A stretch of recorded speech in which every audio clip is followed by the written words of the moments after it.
Victoria Mutual, proud sponsors of the SYLBOURNE Show. We are our members. We are Victoria Mutual. Ladies and gentlemen, welcome again to the SYLBOURNE Show, and I'm your host, SYLBOURNE Sidiel. And joining us today, we have Sonia Meggie. I call her the Miss Inspirational, the founder of the London-based enterprise Inspirational You. And ladies and gentlemen, welcome to the show, Sonia. Pleasure to be here, SYLBOURNE. How are you? I'm good, I'm good. Well, I like the contrast, red and blue. What can I say? Thank It's you. like conservative and Labour fighting, I don't know. But anyhow, let's move on. We just had an election, so I had to say something. Okay. Listen, it's nice having you here. Now tell me, what is Inspirational You? And tell me more about the aims of this organization. Well, Inspirational You is a social enterprise that I started in March 2010. So we've been running for just over 5.5 years. Okay. And I formed it because I wanted to provide a platform for professionals to be able to network with one another, but also those who are in career transition to be able to come out and meet those who could support them with their own personal goals, Right. but also provide a forum for us all to be able to learn from one another, to be able to pinpoint individuals who'd be able to support us with what we want to do with our career or our business, but also to just showcase some of the talent that we have in our community that don't generally get out in the public eye. It's very interesting you say in our community. Which is that community? What community? I say community in terms of, at the moment we're in London, Yes. but we're transient. Wherever we are, you know, we are one big community. Right. The web makes us one big community. So it's not specific to it's any not black specific community or white community. demographic Okay. or socio-economic group. Right. No, for me, movement is movement, and as long as we're all progressing, then as Inspirational You, we're achieving our goals. Was it March the 24th? It was, no, it wasn't. It was the 28th of March, Oh, shucks, 2010. my birthday, man. Ah, Shucks, just should have had after. my birthday, isn't it? That's a launch. Fantastic. March. Well, listen, you, as you said, your organization bring forth individuals, influencing individuals, and what are some of the key qualities does one need to possess, like you, to get onto that sort of zone, if anything? Well, I'm a serial networker, Yeah. so I make it my business to try and ensure that I keep abreast of individuals who are out there working really hard. And for me, achievement isn't what you get because of an academic certificate. Achievement isn't what you get because of your pay packet. Achievement isn't what you get because of the car you drive or where you live. It's the actual impact that you have on individuals, how others respect you, those who you are supporting, and also, more importantly, what comes from within. So anybody that I meet, regardless of what you've achieved, I'll ensure that I have a conversation with you so you understand. So it's a what bit it is. relative then, to a certain extent. It is relative because a lot of the debates that we have, a lot of the forums that we hold, it might be around a specific topic or it might be around a specific sector. So if it's law, for example, we'll have QCs on our panel. Right. We've had events at the UK Supreme Court, and that was a panel that was filled with barristers who were sort of 15 years in, or QCs, and that's simply because they're in a position of influence in terms of being able to allow those who are applying for a pupillage within their chambers to have a better chance of getting in because they've spoken to them on a one-to-one basis. I've been to a couple of your events, one in Elephant and Castle once, and I think it was about men and everything like that, you know, which was really good. And of course, you have different products and people come on board. Prior to forming Inspirational You, you work with a leading management consultancy, and you were headhunted to a director of a noted promotions company. For many, you would be described as success. Then you change professional ladders. What drove you to that decision? What made you change? I wanted to make a difference, and I wanted to have a legacy. Why can't you have a difference with doing what you're doing? I was on a train coming into London Bridge, and I would walk from London Bridge to Bishopsgate, which is in the city, in the heart of London. And those who are watching this who commute know that horrid journey of trying to battle over London Bridge. It is literally thousands of people looking pretty miserable and stressed out, and you're then trying to get into your offices as you kind of walk off to wherever it is that you are based within the city. And I remember feeling quite dissatisfied. I remember feeling like I was in a cattle market on the train, and it was hot and it was sweaty, and you could see people who were going to faint. Nobody gives a damn. And then trying to get into work, and I thought, I'm not here to battle every day, to go and work for an organisation that, quite frankly, if I were here today or gone tomorrow, it really wouldn't make a difference. So what's my legacy going to be? Right. How can I, in 5 or 10 years' time, look back and think I've made a difference, not just to myself or my family, but to those around me? And how can I use the contacts that I've got to be able to support others who are also thinking, I want more than this? So I remember just sitting in the office, and at the time I was, because I used to do Unix programming, and one of my colleagues was continuously trying to undermine me, and I think he kind of made it his business of trying to ensure that he could show that black woman in the office that he knew more than her, and he was Asian. Right. And I just wanted to ask him, really, what is your problem? But then I thought, I'm just giving energy to something negative, and it's not going to help. So what can I do to use the skills that I've got for good? Right. So therefore, so what you're saying then is legacy is very important to you. Absolutely. And what you're saying is that that time that you have, which is so precious, is better you channel it into something which you can. Because what happened, I was listening to even a guy the other day, I think it was Sully, I forget what his name is, and was talking about the amount of time that we have per year. Yeah. And at the same time, it is so expensive, and we keep giving it to people and not getting anything back. So we're like commodities in a sense. Yeah. But this is a man's world at the same time, Sonny, isn't it? Wouldn't you say? James Brown said, this is a man's world. I mean, how do you operate? Don't you see that as a challenge? Because normally people, parents will say, and I'm sure you get this, why don't you have a 9 to 5? Why do you play safe? 9 to 5 isn't safe because there's no longer a job for life. We're living in tough economic times where we're seeing people around us being made redundant on a daily basis. And what I remind everybody is the same skills that you have to work for somebody else are the same skills that you've got that you can make and work for yourself. So you can freelance, you can run your own thing. And what's so important is that we focus on having multiple streams of income. Right. So in terms of just going back to your point about it being a man's world, you have a mother, you have a daughter, you have a family, and that's your backbone. So without your backbone, it's hard to say that it's all about you because it isn't. Again, go back to that word community. It doesn't, one hand can't clap, and we can't do all that we want by ourselves. So everything's all changing now, things definitely are changing. Women make up, 50%, more than 60%, of the workforce. And if you're looking in some countries at the main breadwinner, it's women. Yes. And I won't sort of go into the stats around where women are in a workplace because we know that there's a huge disparity between where women are in senior leadership, where women are on boards. Here in the UK and globally, and looking at stats around STEM, and the fact that you have only 17% of women who work in STEM, which is science, technology, engineering, maths globally. But what is happening is that you have more women that are dropping out of the workplace and who are deciding to work for themselves. And the difficulty there is then being able to quantify that and know how many women are running their own businesses, because we do it quietly and we're often very humble about what we do. So because we don't scream and shout and say, look at me, this is what I'm doing and I'm earning, it doesn't mean that... Okay, that's very interesting. Well, we're going to take a short break, Sonia, but I'm still not impressed as yet. I want to get behind who's Sonia. Who is this woman behind the public figure? You're too sweet, man. There must be something. All right, ladies and gentlemen, we're going to take a short break and we'll get right back to you. Thank you.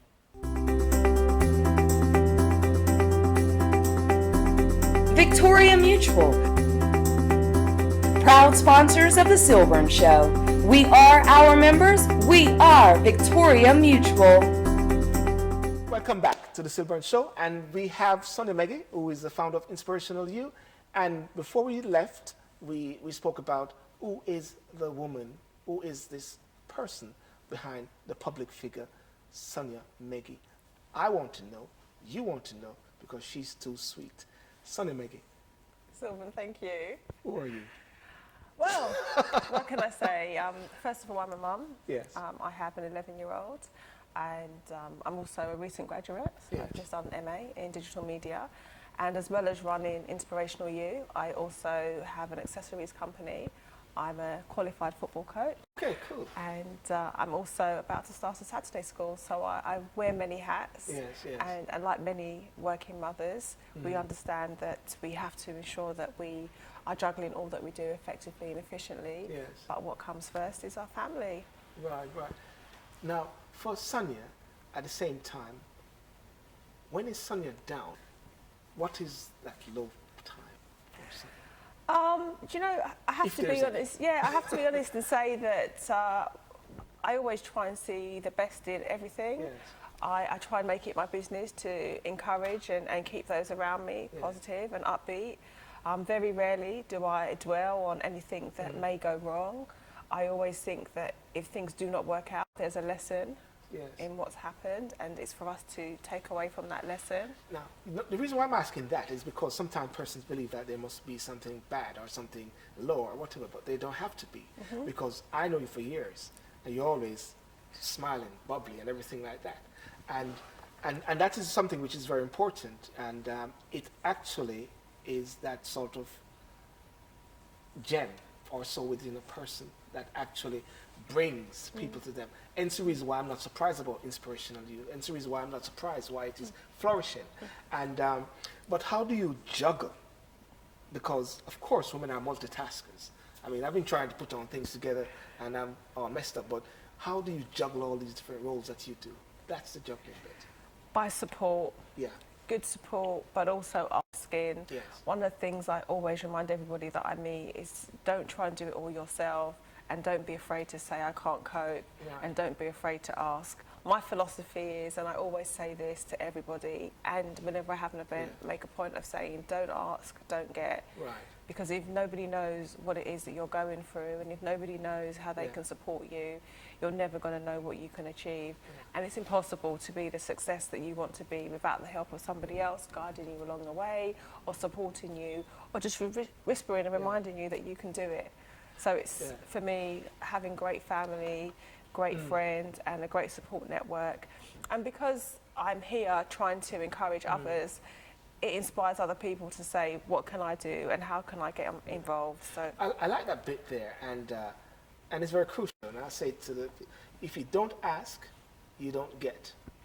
That's very powerful. If you don't ask, you don't get. So right now, pick up your phone, call your friends, whatever, start asking. Because there are some things you want to be getting. So start asking. If you don't ask, you don't get. Sonia Meggie said it. Now, over the last years, you've been recipient of many different awards. There have been a couple where you got award. How have these shaped and influenced you, some of these accolades and these awards? Yeah. You know, it's really humbling to get awards, and I don't ever take it for granted. It's always beautiful to see and hear that those around you believe in what it is that you are doing. And I received an award in September of 2014, and it was a National Diversity Award, which was a complete surprise.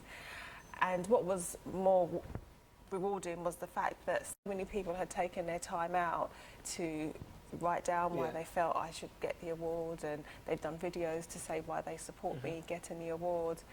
And for me, it was just the reaffirmation that others see what you're doing, because as a business owner, there are many of us who are really working hard, and sometimes you question and wonder why you're doing it, or you get to points where you think, I'm really exhausted, I think I want to quit. I want to stick into that bit about the business owner bit, and of course you're undoubtedly successful.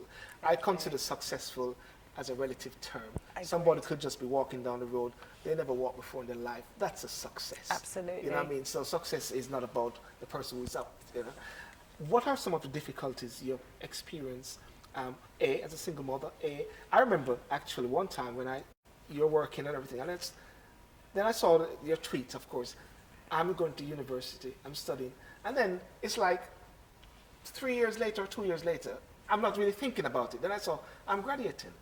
And that was really powerful, because it's not like I'm literally following you, but I'm aware that you're studying, and then all of a sudden you're graduating. And so what were some of those difficult times that you may have experienced in that journey? Difficult times sometimes is balance. Yeah. It can be quite difficult when you are trying to study late at night. You're trying to ensure that your business is running effectively. You are trying to make sure that you are at the school sports day or at a PTA meeting. That can be a challenge. As a business owner, many people will tell you that your social life pretty much goes out of the window. Yes. They'll tell you that your personal life can often be sacrificed as well, because you don't have the time to invest in those who want your time as well. But sometimes you just have to put things on pause and put your energy into all it is that you need to do, whether it's your studies, whether it's your business, or whether it's your family, and then come back to it. Yes. But what is really important is that you remind those around you that you do appreciate them, that you do acknowledge them, and that whilst you may not have the immediate time and energy needed to ensure that that relationship is a success, whether it's your friendship or your personal relationship, it matters. So you're encouraging. I am, but and what I'm trying to do, and this year the theme for Inspirational You is balance, and that's also because there are so many people around me who I'm seeing become stressed out or suffering from depression, or illnesses are affecting them in a way that they are no longer able to function in the same manner. But if we start to think about ourselves first, because we can have all the success in the world, which is external, but if we're not okay in here, we have nothing.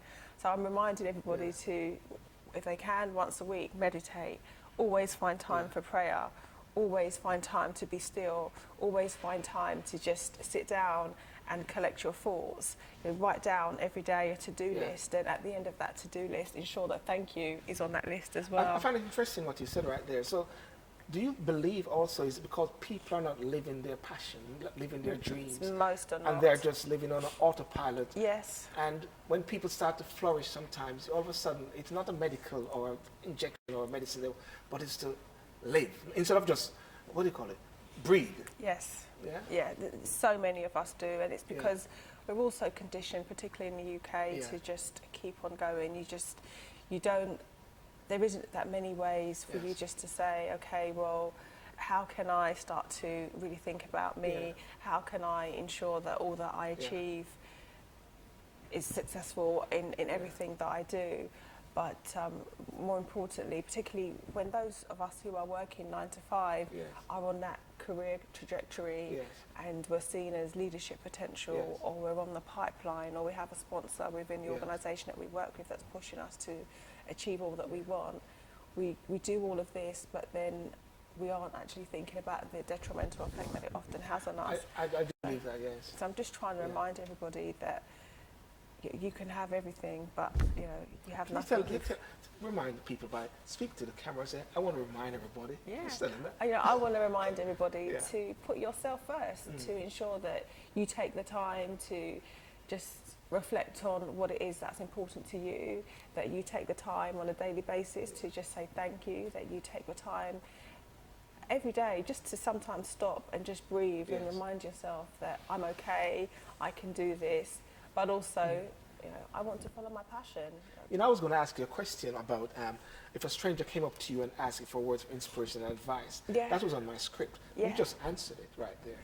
Well, actually, my philosophy and the words that I live by are be the change that you wish to see. Is that your quote? That's my mantra, be the change. Yeah. You're just answering all my questions before I even asked it. Because that's one of the things. Because I always like to ask people, what is that quote? What is that word that really revolutionized you? Now, you said, be the change. Be the change that you wish to see. Right. And that's awesome. That's awesome. You're planning to launch the Inspire Youth Academy this autumn. Tell us a little bit about that. Go for it. Yes, so next up, as I said, it's always about looking at what's next, and I'm taking on new opportunities. I'm really passionate about young people. I'm really passionate about education. Education is what's going to open the door for all of us. And hopefully, and I say hopefully just because there have been a few hiccups along the way with timing, we will be launching a new academy, which will be opening in the borough of Lambeth, and it's called the Inspire Youth Academy, which Inspire Youth Academy. Okay, that's so the same as Inspire You, but it's just a small T and H because it's for the younger ones. Yes. And it'll be a Saturday school that will work with 8 to 16-year-olds, and we'll do the core subjects, English and maths, but alongside that we're also going to be doing coding, because technology is really important for us all, but also looking at martial arts, because again, well-being and discipline is something that I want us to focus on. But the good thing about the Saturday school is that I'm trying to get as many professionals to come on board to mentor young people, so that those that are there have an inroad into industry, because again, I've mentioned that contacts and your networks are important, and a phrase that I'm sure you've heard used by many is your network is your net worth. So it's so important that our young people have contacts that can support and mentor them in the organisations or sectors that they wish to get into. But then it's also really important for industry to be aware of where our young people are going. Because what I'm seeing increasingly are those who are thinking that working full time or going into city is not for them. And they realise that if they've got the skills and the ability, they can make just as much money, if not more, working for themselves. So it's not even within their timeline to say, okay, after A-levels or after my degree, I'm going to try and get a job working for the Big Four. But it's here and now. I want to do it for me. But one of the things, I mean, it's funny you're talking about youth, and each guest, each time, it always comes up around youth, and youth are the future of tomorrow. Yes. Well, they are the future. And we always ask the question, do they really know that they are the future? And most time it seems that they do not know that they are really the future. But thanks to persons like yourself. But then, do you think the youths know that the future is in their hands? Many do. Many do. There are many young people out there who are positive role models, who are hardworking, who are influencing, who are proactive, who are activists, who are leading and paving a way for those who are younger than them. But our media here in the UK often doesn't focus on those that are doing good. They often focus on those who are not achieving. Can I give you a surprise? The media is now starting to focus. That's why SYLBOURNE TV is here. Oh. Ladies and gentlemen, plug. But I mean, exactly, and this is my whole point, that we can't sit down and wait for others to feed us. We can't sit down and wait for others to showcase who we are and what we're doing. You know, we need men such as yourself to ensure that we have a platform and that we have a voice and that we can hear, and also allow those who are out there doing great work to shine. But for those young people who don't have support and who don't have direction, what is important is that they are then made aware of yourself and are made aware of other individuals that you will interview, so that they know who they can tap into to get the support needed to get ahead. Good. Funky Chunky. Funky and Chunky. It's Funky and Chunky. Funky and I used to rap to this. I'm always ready to do like a rapping. Funky Chunky. Funky and Chunky. What is Funky and Chunky? Funky and Chunky is my new accessories range. And I started that a year ago. And it was off the back of me visiting Ghana. I went to Ghana 2 years ago, and whilst I was there, I was shocked and horrified about the disparity between rich and poor. This is one of my pieces, This is one of my pieces. And I think it's better if you hold it down. It fits more better. Thank you. So it's blue, one of my favourite colours. And I started Funky and Chunky because I wanted to provide a platform for women. So again, going back to women being leaders and entrepreneurs, I wanted to allow women to be able to make money. Simple as that. So whilst I was in Ghana, I made it my business to do my research, to go out and find women who were making their own products, and spoke with them about what they were producing and asked if we could strike up a partnership. And I struck up a partnership with many women that were up in the hills in Ghana, who then produced bags for me. And so the bags, and that's where it comes from, Funky and Chunky, so chunky jewellery and funky bags. So these are just bags that are made with traditional print. And the money goes back to those families. It then supports them to support their children to go to school. And then it also means that they have their product here in the West. Well, Sonia, I want to thank you so much for joining us on the SYLBOURNE Show. Oh, it's a pleasure. Ladies and gentlemen, I know there's much more that you want to know and hear from Sonia, but we're going to do a part 2 at some point later. We want to make sure that we capture the persons when they're on the rise, so we rise with them. Okay. Thank you for joining us, Sonia. And if you'd like to know more about Sonia and the work she does, do visit our website at SYLBOURNE.com, and don't forget to subscribe to our YouTube channel. Thank you for watching, and see you next time on the SYLBOURNE Show.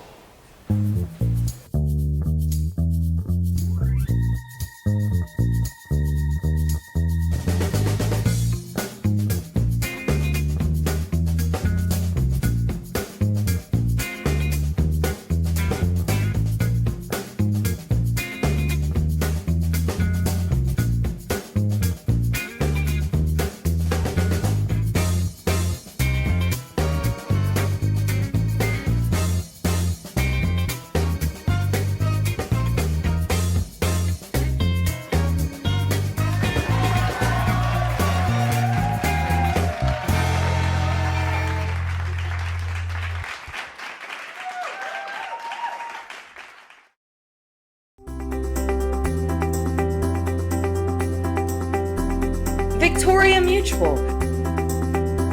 Proud sponsors of the SYLBOURNE Show. We are our members. We are Victoria Mutual.